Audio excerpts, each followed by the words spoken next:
Hello, everybody. Welcome to Running Code Humor in South Texas Law Enforcement. I'm your host T-Bone with my partner J-Man. J-Man, how you doing? Man, doing really, really good. It's been a while, brother. It sure has. It's been a while.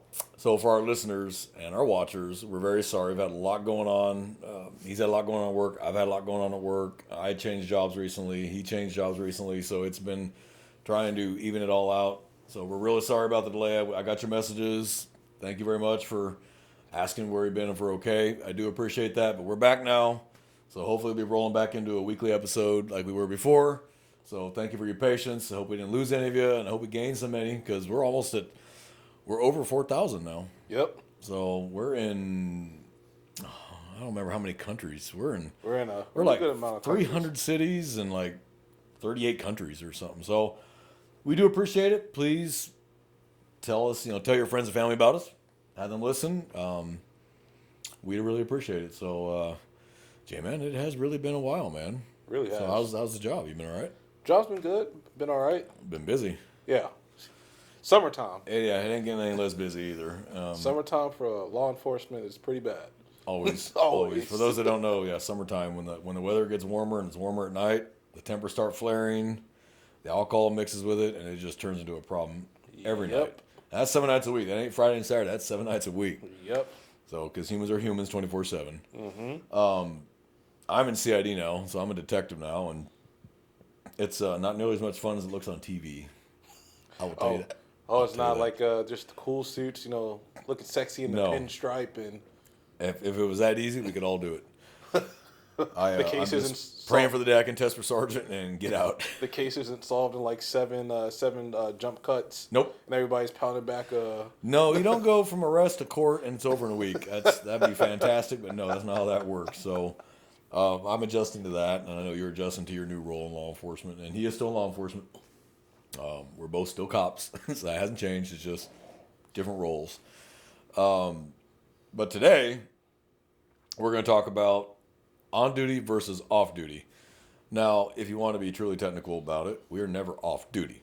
Yeah. We're in uniform or we're out of uniform. We're still expected to respond and react to certain things. Now, to put a caveat on that, if you're out with your family and someone is doing a misdemeanor theft out of a Walmart, let that go. Yeah. Let that go. But if it's a felony in progress, family violence, you're compelled to step in even off duty. That's why we still have guns and badges off duty. We are still expected to do our job. So the reason why we're talking about this today is a lot of people don't understand. Maybe people who haven't dated a cop or have dated a cop. Actually, let's go with people who've dated a cop and realize they still act that way off duty. Yeah. And we're going to explain that today, why we act the way we do on or off duty. And it's not that we want to, it's become an ingrained habit. It's a survival mechanism, it's a survival instinct. You learn quickly that bad things happen even off duty. They happen 24/7, 365, no matter where you're at, and you've got to be prepared to deal with it. Some may recognize you that you put in prison, but you don't recognize them because it's been years, but they recognize you and you're out with your family. Yep. So you have to keep your guard up, which is why off duty we sit with our backs to walls in a restaurant. We sit where we can see the doors. Movie theaters. I always sit in the very furthest back row in the movie theater. I don't like being anywhere near up the front. I want to be in the far back. I don't want anyone sitting behind me. This is not paranoia, and I want to be clear about that. Some people call that paranoia. It's not paranoia. It's just healthy survival instinct born from years on the job and the stuff we've seen that even on duty, in uniform, we're in danger. Well, off duty, you don't stop and go, well, I put that away. Now I'm just Joe Citizen, and I'm not involved because you're still a police officer, well, number one, and two, people still recognize you. Yep. Oh, that's the motherfucker that gave me a ticket last week, or that's the motherfucker that put my uncle in prison, or that's the motherfucker. And you don't recognize them, but they recognize you, and they know exactly who you are. And there you are with your family. Yep. And so those behaviors that people see, they want to associate with paranoia or he's just trying to act cool. Nothing to do with that, and I guarantee it. There might be one or two out there that do that for the effect. I'm a cop, and the majority of officers aren't going to be that way. It's just Yeah. we don't try to be, but it's the way we drive, what we walk for in traffic. None of that changes. Certain parts of town we know to avoid. Doesn't matter. Oh, we want to go to. We got invited to my buddy's party and it's over in this area of town. Nope, we're not going to that. Just because I know the area of town. Nope, nope, nope, nope. And well, you're off duty. Doesn't matter. I know the area of town. I know what goes on over there. Yeah. So there is a difference between on duty and off duty, only in the fact that we're not in uniform. And that's what people who date cops in the beginning, maybe after a year or two, they figure out they understand it. But in the beginning, you hear this from women, and I've heard it from women and men who've dated female officers, that they act the same off duty as they do on duty. And today I want to talk about why that is. Yeah. So you give me an example, because clearly I talk too much, so it's time for you to shine, buddy. So I'm gonna get my voice box to rest and drink my water, and you're gonna do the talking.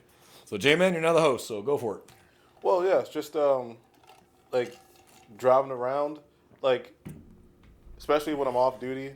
If, like you just said, like certain parts of town, certain parts of like the city or the county or what have you, just as soon as I go into a different part of the city, and I know this part of the city, like there's issues with crime and there's issues just with like suspicious people that I see walking around all day. Oh, my demeanor totally changes. I'm just like no nonsense as far as like what my facial expression gives.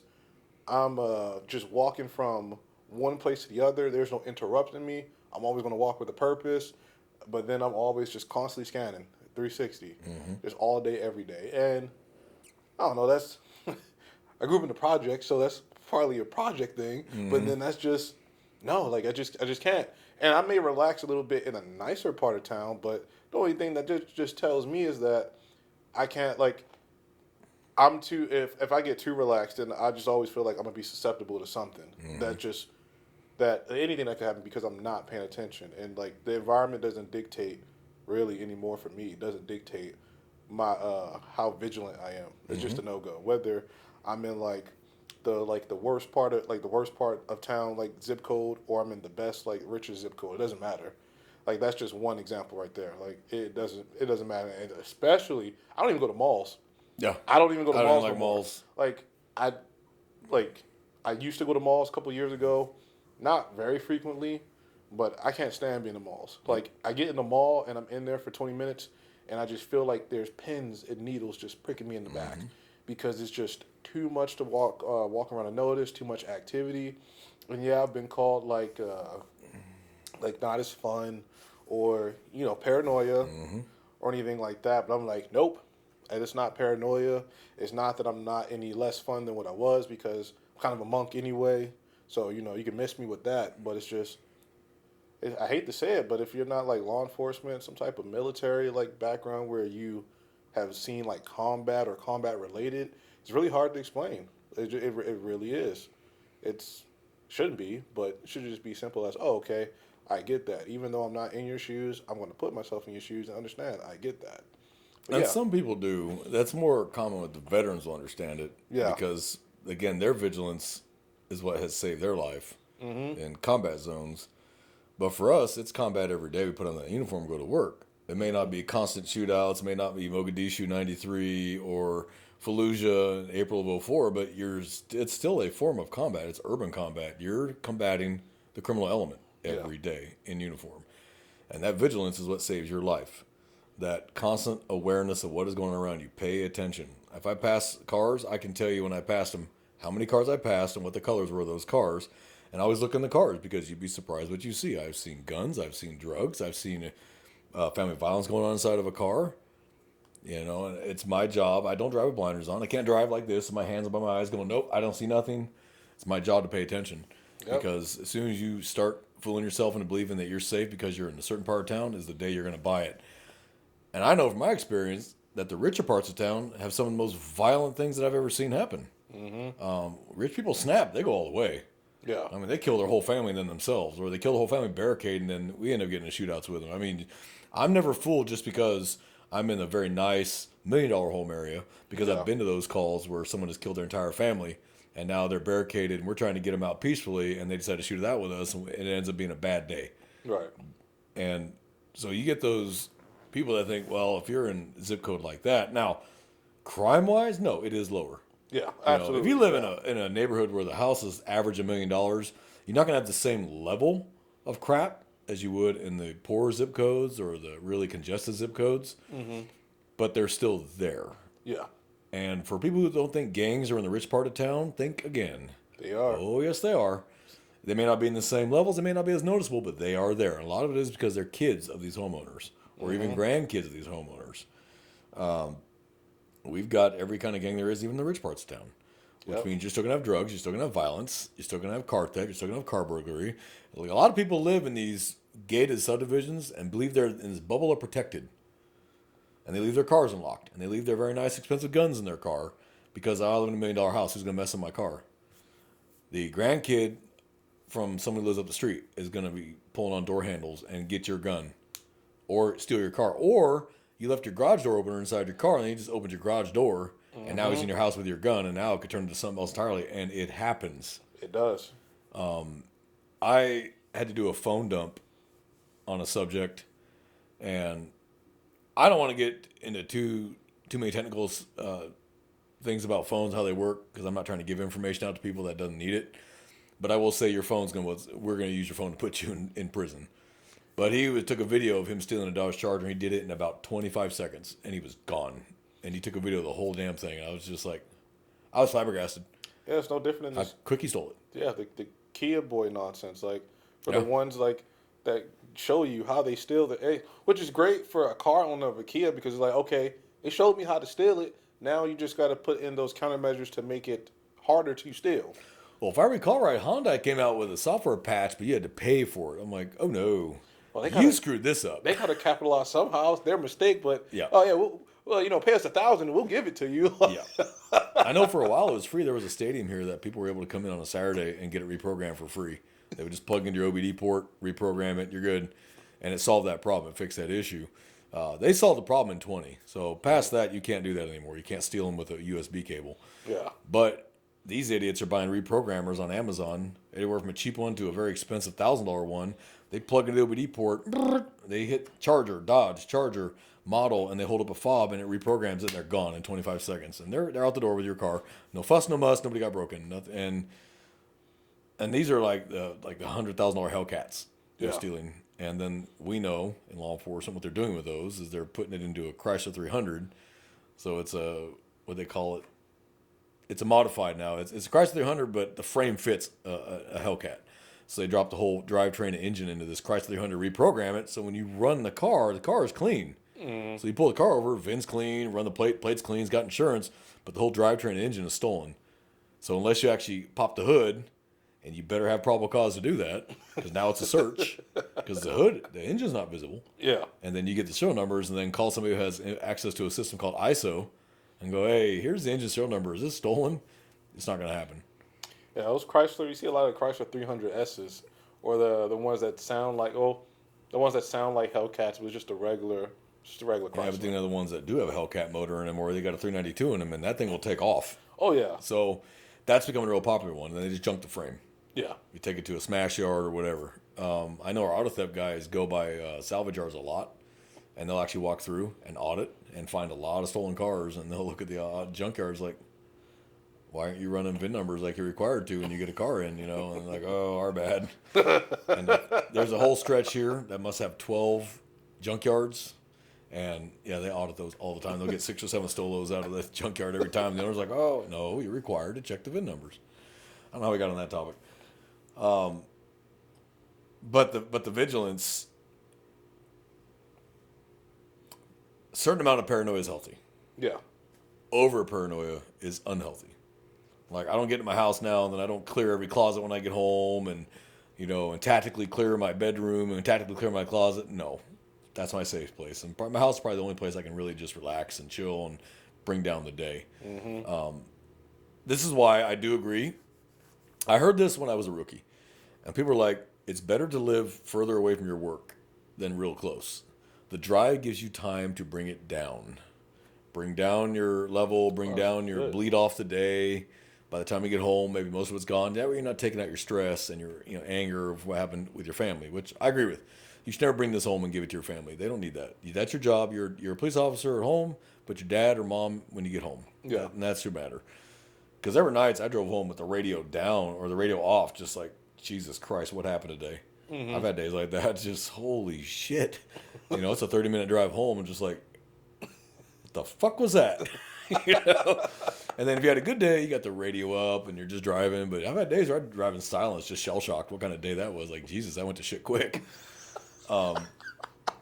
You've had them, I've had them. Any officer knows what I'm talking about when I say we had a one call day. Oh yeah, Like, man. that's it. That call soaked up your whole day, whether it was a barricaded subject, whether it was a shooting. You're just like, oh my God. You're ready to just take. You're just ready to take even the annoying dumb calls. You rather prefer. Yeah, give me that. a civil matter, please. Yeah, give me the civil matters. Give me the dog barking calls. Yeah, give me the welfare check where the neighbor hasn't been seen in 3 weeks and there's something smelly in the house. We all know what that is, but I'll take that. Yeah. You know? Those are bad days. But you can immediately tell the difference between a group of cops and a group of civilians.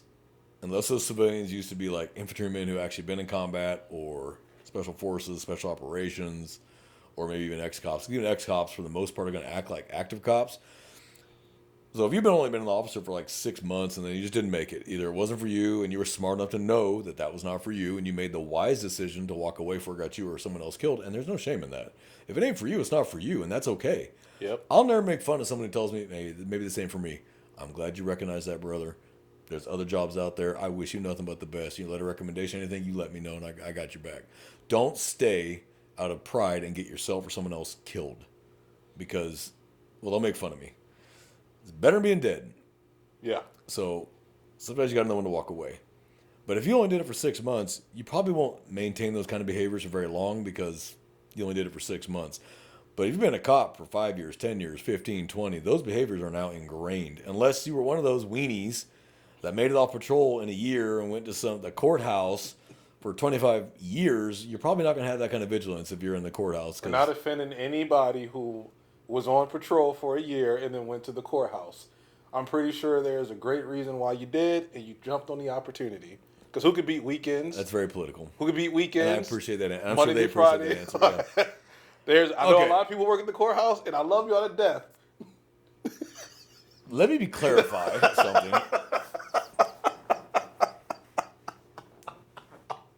The courthouse It's where the judicial is a system great works. place if you want to have weekends and holidays off, a set schedule, be in air conditioning, and very rarely do you actually have to fight anybody or deal with people with weapons. It happens occasionally.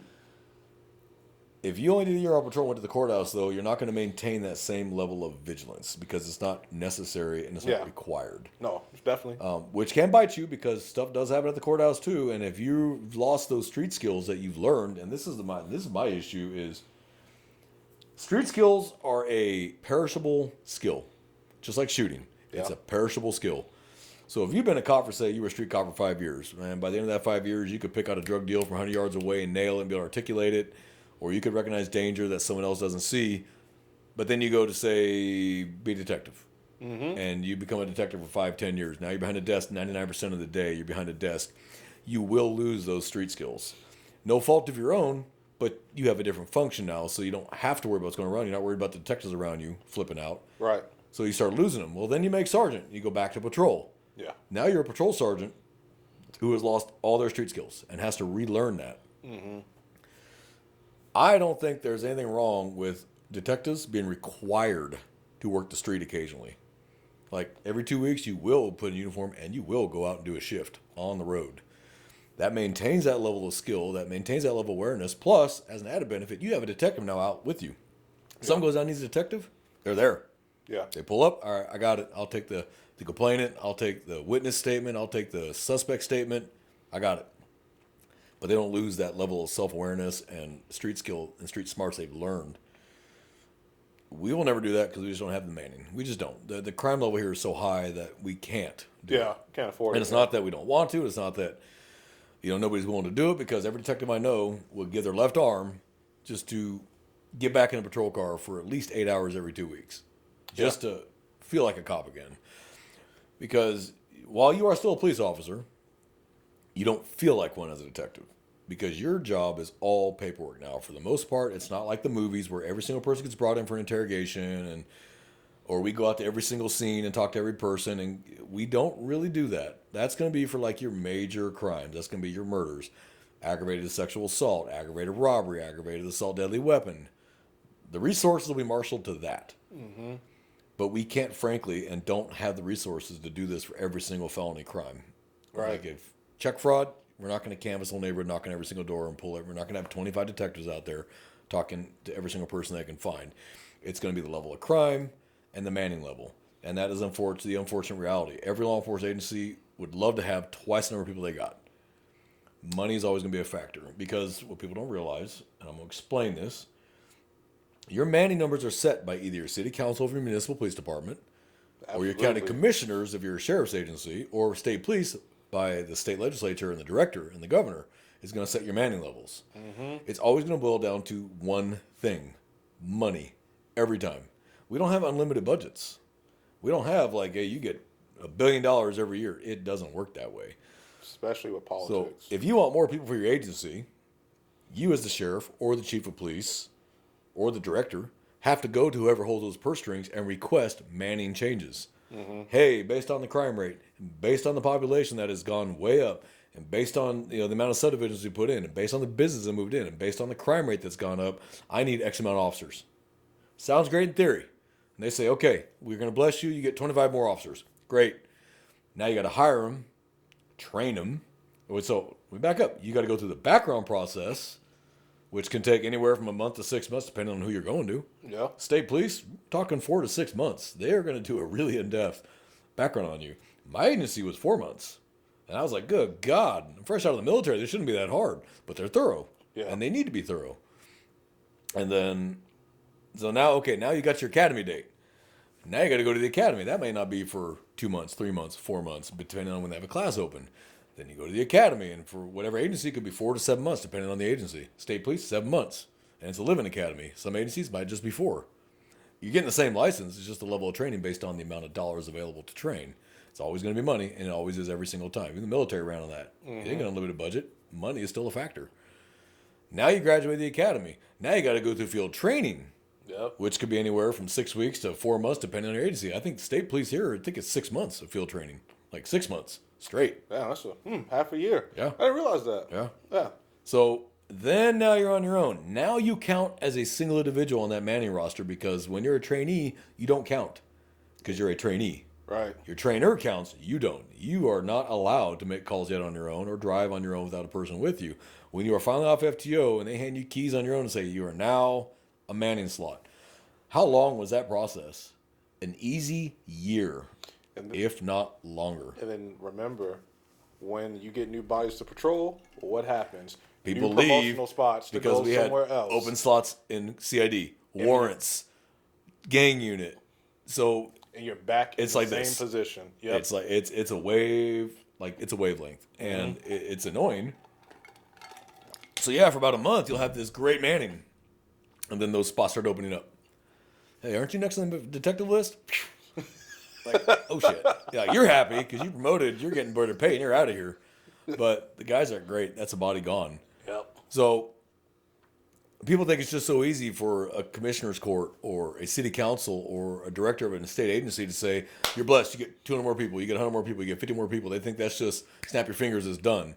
But there's so much behind that because now they got to allocate the funds. They got to allocate because every person is a dollar amount.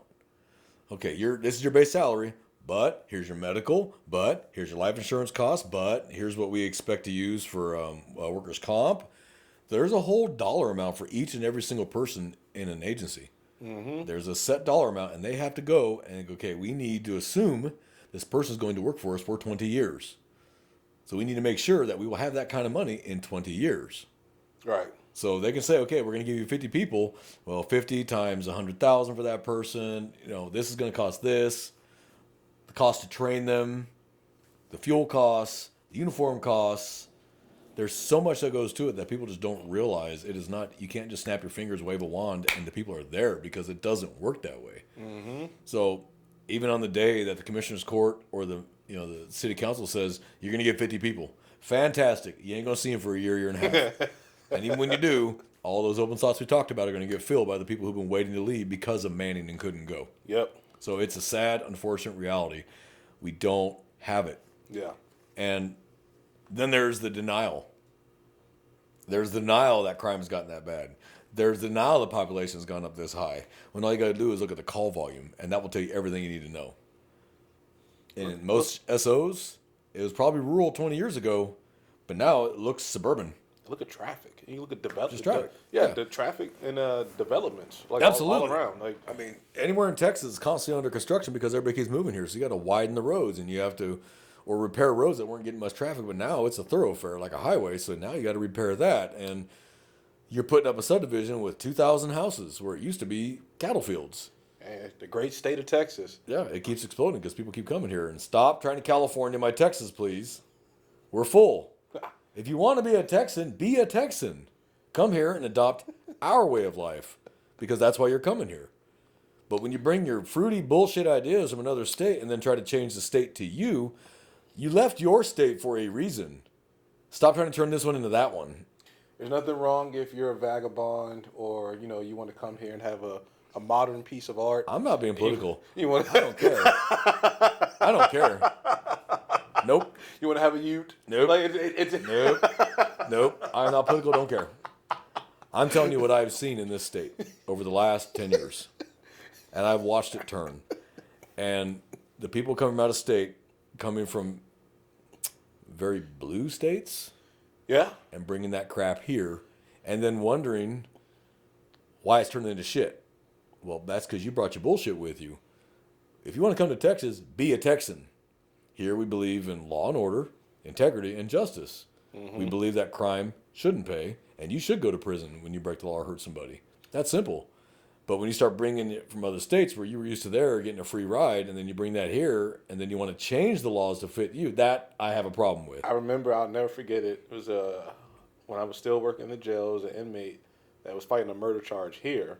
And he's like, man, he was from Chicago. And he's like, if I would have done this in Chicago, I would have already got a 10-year sentence or whatever, 10, 15 years, gotten out parole like 8 to 10, and been back on the street. He's like, here, y'all don't play with no murders.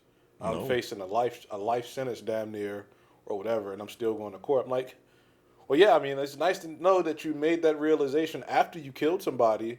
Like, but why did you come here in the first place? That was my thought. Like, why would you come here and still like commit murder? It makes no sense. So even criminals know. Even criminals know they're not trying to dick around here. Like, but it's getting softer in certain counties. Yeah. Very lax prosecution policies by very liberal district attorneys have made it to the point now where people are going, well, it's a 50-50.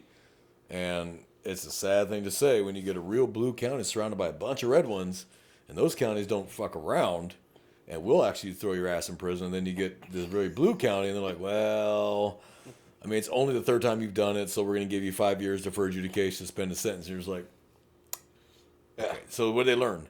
Nothing. Not a thing. They're going to do it again. Yeah. Because it's like kids. If you never discipline your child, they're going to keep doing it until the day you finally get off your ass. And by then, it might be too late because a pattern has been set. You can't start being a parent all of a sudden when the kid's 13, 14 years old. Yeah. That pattern is long set. So when you call us, my 13-year-old won't listen to me. Well, if they don't listen to you, they're sure as hell not going to listen to me. I hate those calls. Oh, I absolutely used to annoy me. I'm like, you want me to parent your child? Well, I'm going to claim your child on my taxes then if you want me to parent your child because you did such a piss poor job. Because with kids, you cannot be their friend and their parent. You're one or you're the other. And if you're smart, you're their parent first. When they turn 18, now you can be their friend. You did your job. Mm-hmm. I told my son, when you turn 18, now I'm your friend. Until that day comes, I'm your parent. And I have to choose between the two. I'm always going to choose parent because my job and responsibility is to raise a moral person. That's my job. Mm-hmm. And I failed my job if I try to be your friend. So I can tell the parents right away that parent their children versus spoil their children. Now, my grandmother told me something very smart when I was a teenager, and I never forgot it. And to this day, I believe it. If you are friends with your kids, you will raise your grandkids. Yeah. If you parent your children, you can play with your grandkids.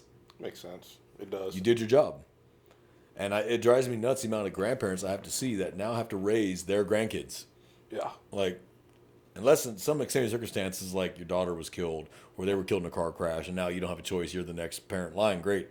I'm talking about just, nope, kids are capable, they're just not doing it. They want to run the streets, they want to do this, they're in prison, jail, whatever, and now grandma's raising the kids when she's earned the right to be a grandma and be like, I had a good time, come take your kid back.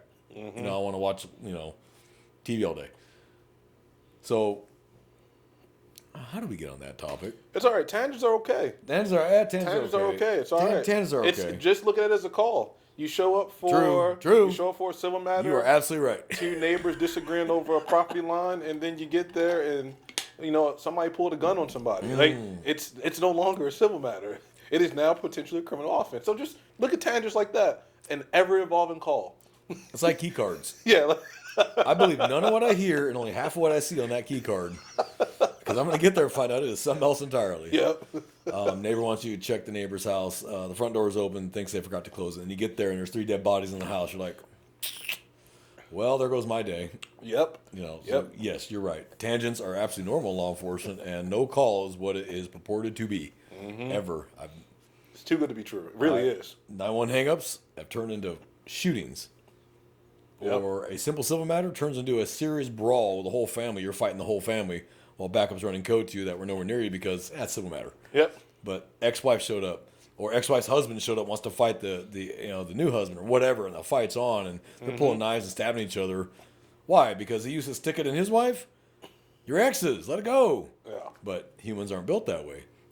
So I still see the jealousy and still see the anger, and it turns into a shooting or a stabbing or something, or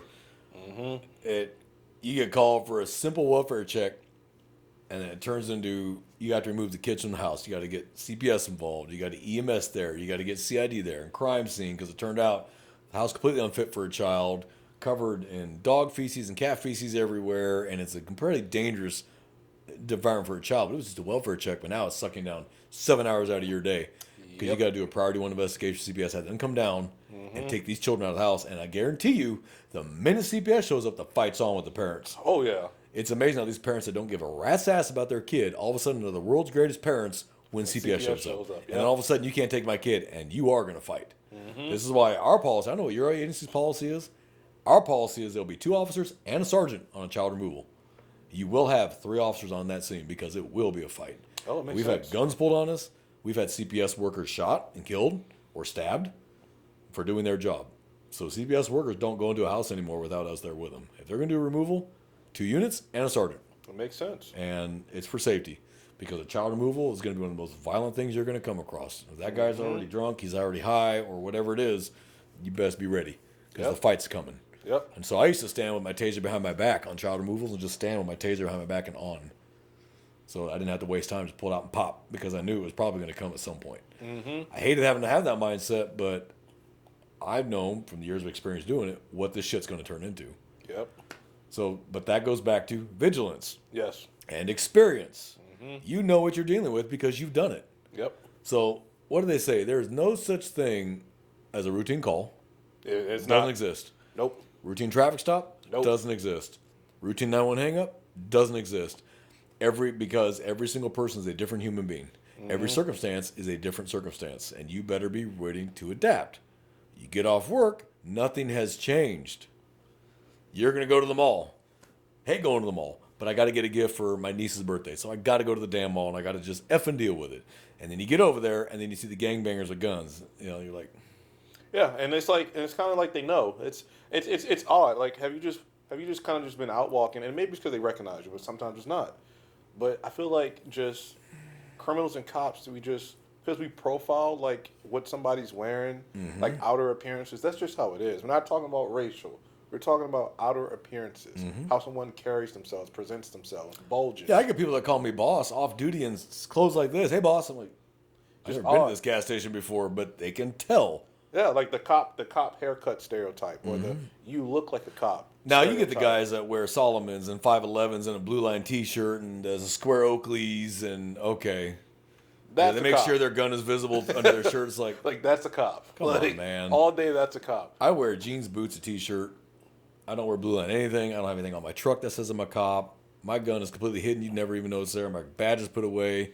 And if anyone asks me, I'm a cop, I'm retired military.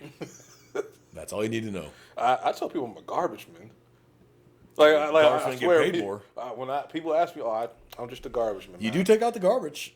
You take out the garbage. So I just say that's what I say. Don't ask me no other questions. But I've heard people.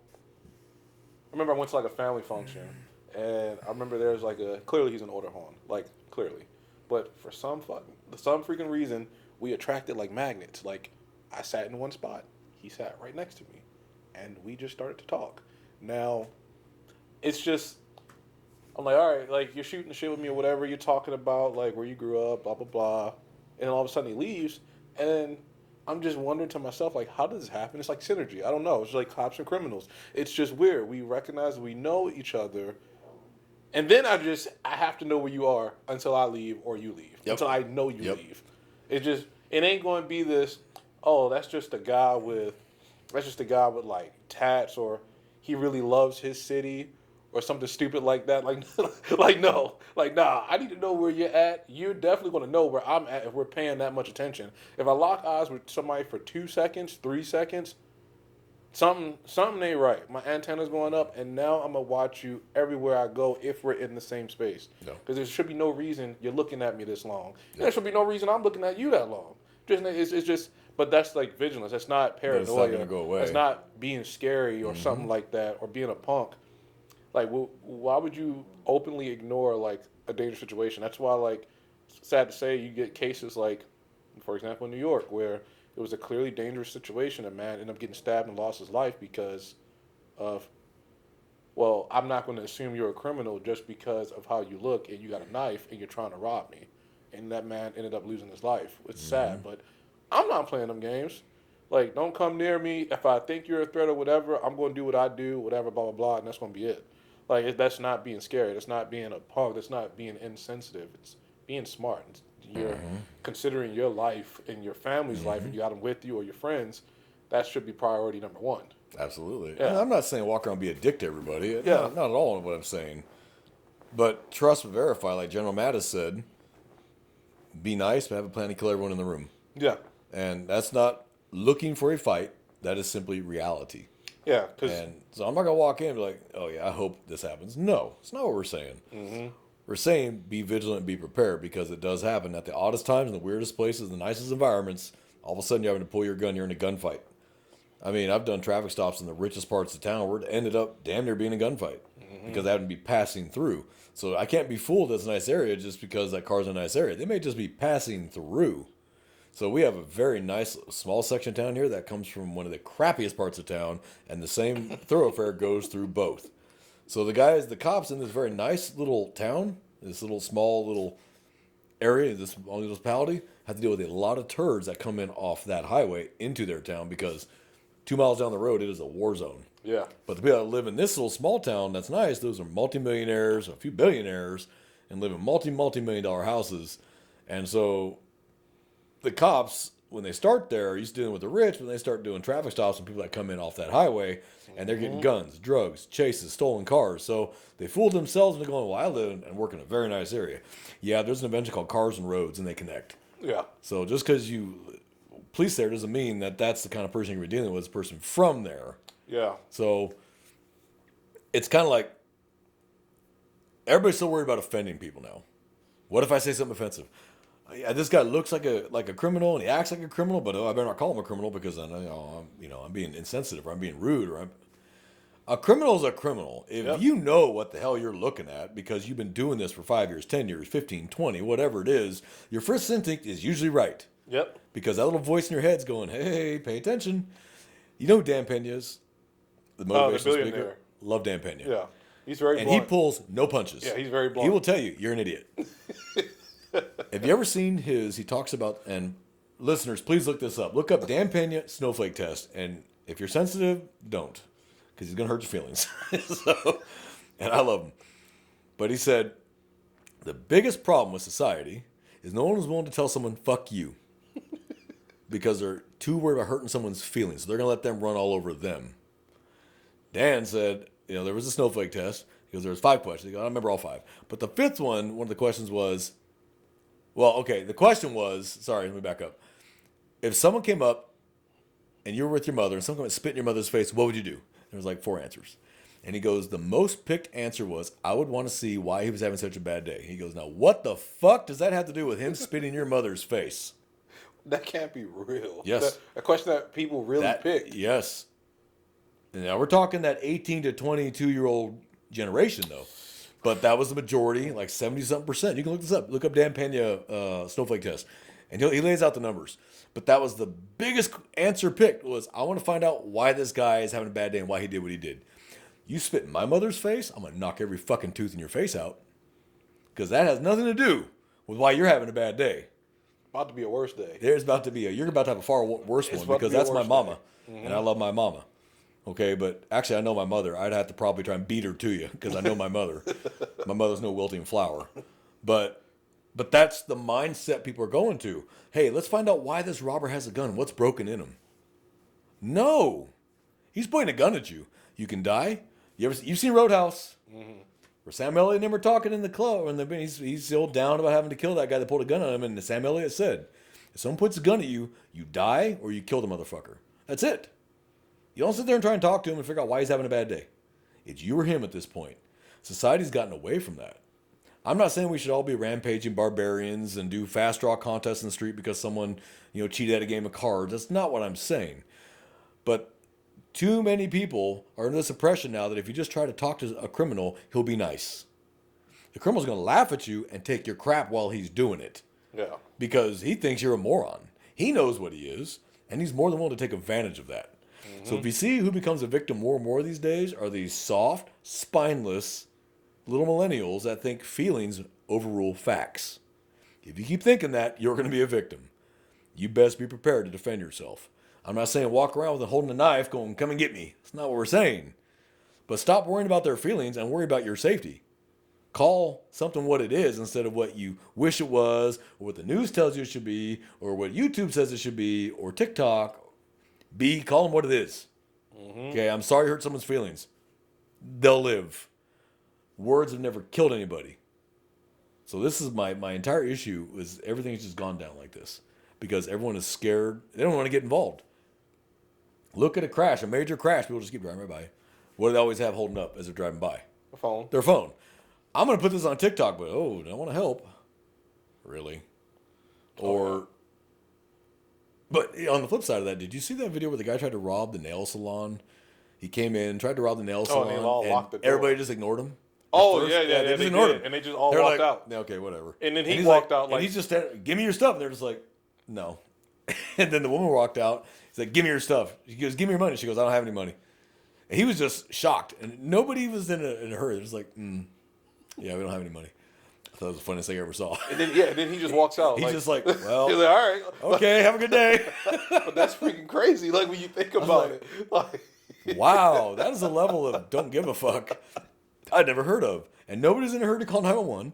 Even after he walked out, they're just kind of like, oh, that sucks. Anyway, I was shocked. So that's, I don't know, I fear for this society. It's when facts begin overruling, or when feelings begin overruling facts, when emotions begin overruling reality, that's when I knew we were in for a serious problem. And it's getting worse and worse and worse. Yep. Okay, this person molested 3 children, but let's find out inside him why he did that. No, he did it. End of story. You put his ass in prison. Yep. Because he did that, he's going to do it again. And it might be your daughter next time. It might be your son next time. Because it's easy to sit inside a glass bubble, keeping your family safe, and go, well, let's find out why he molested those 3 kids. What will you say when it's your kids? Are you still going to do the whole, well, what's broken in him that he molested my child? If you're a true parent, no. Your first reaction is going to be, if the cops don't get him, I'm going to kill him. But there are actually people who are so soft. Like there was that whole, similar to a snowflake thing, but they were asking people, like interviewing them, like, would you kill someone to protect your child? It was amazing when people said no, they would not kill someone to protect their child. I was like, okay, yeah, that should be your first answer. Is to kill him. I'll rip him limb from limb if he messes with my kid. Messing with me is one thing.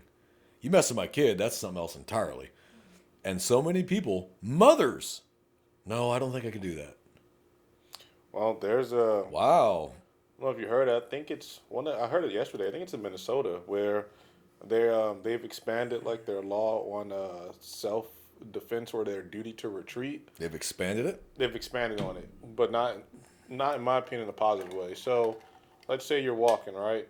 And somebody approaches you from an alley with a knife, and you're on the sidewalk. And let's say you have a firearm on you or a knife to defend yourself. You need to retreat first. And if the pursuer still comes at you and then tries to attack you, then legally under, I guess, the judge's scope on the on ones who ruled on it, then okay, you're good to like defend yourself. But if you do not take your duty to retreat and you try to like dissuade this would be attacker with a higher level of force, and this is just presenting it, and they run, you can be charged for assault or their version of a terroristic threat or whatever it is because you did not retreat first. Wow. So it's so like it's I don't know how this is going to follow suit in other cities that are similar to like I want to say it's Minnesota's politics or the state's politics. You sure it's not Michigan?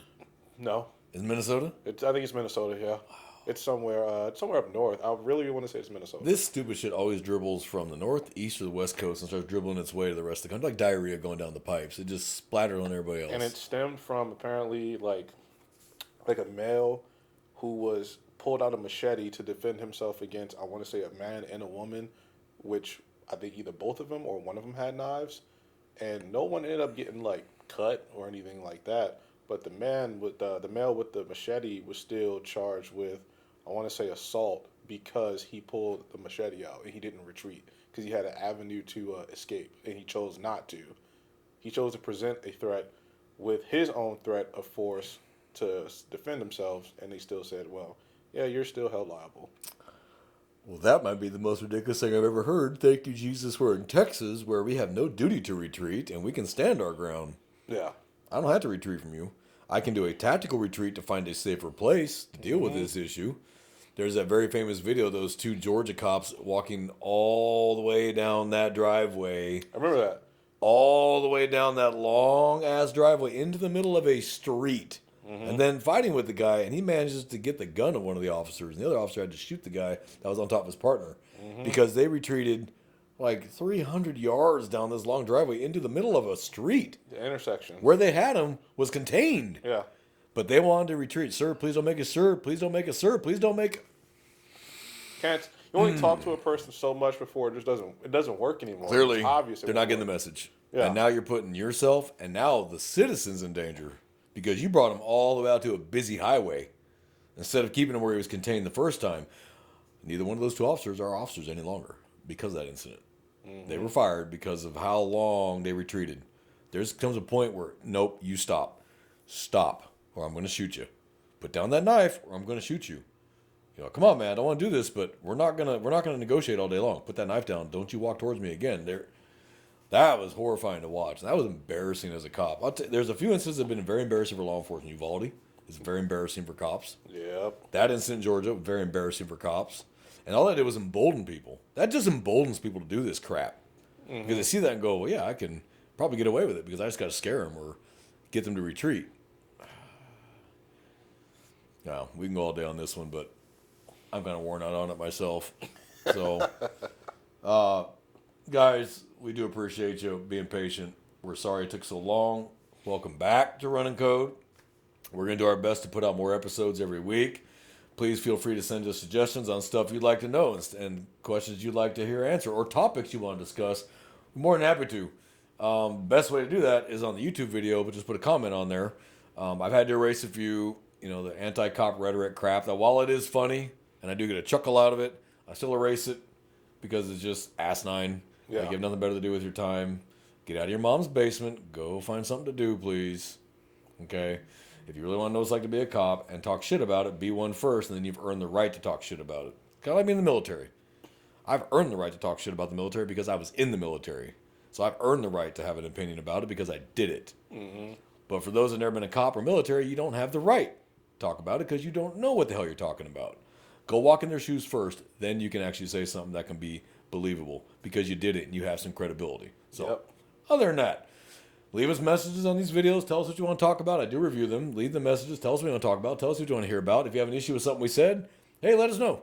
We'll talk about it. I got no problem with that. If we said something wrong, turns out to be wrong, tell us. We're not infallible.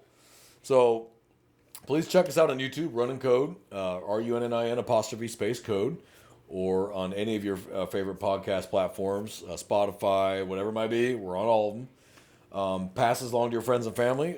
Have a good laugh. Maybe learn something, and that's our goal. You learn something, you laugh. Yep. That's a good day for us. So, Jamie, anything to add? Yep. We We love the courthouse deputies. And the ones that know, they know what I'm talking about. Oh, and second, I don't care if it's an hour before the end of your shift or 30 minutes before the end of your shift. Help out your partner. Don't make the. We'll do another episode on. Don't make the like incoming shift. Take care of business Yep. on your current shift because you want to go home and like put your head in the sand. Like, don't do that. Yeah. Be a good partner. Be Yep. a good shift mate. Absolutely. We're all in this together. One fight, one team, one fight. So, well, from J-Man here and I at Running Code, we wish you all to have a safe week. Brothers and sisters, watch out for your backs. Civilians, please take care of yourself. Look at what's going around you. Give us support when you can because we'll be there to support you. And if you don't like us, we'll still be there to protect you and help you. So, from J-Man and I here at Running Code, we're out of here and everybody have a good week.